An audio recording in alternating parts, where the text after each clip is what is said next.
के लिए नेपाल ने तैयार किया स्पेशल प्लान। पाकिस्तान से मिली हार के बाद अब नेपाल की टीम ने लिया सबक। पाकिस्तान से टीम श्रीलंका के कैंडी पहुंची। कैंडी में होगा भारत और नेपाल का मुकाबला।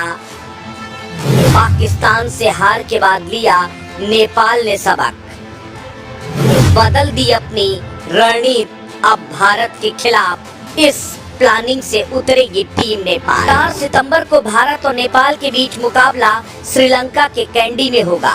बारिश की आशंकाओं के बीच नेपाल टीम इस मुकाबले के लिए खास तैयारियों में जुटी है। जो गलतियां पाकिस्तान के खिलाफ नेपाल की टीम ने की, उन गलतियों से सबक लेकर नेपाल अब अपनी प्लानिंग बदलने पर विचार कर रहा है।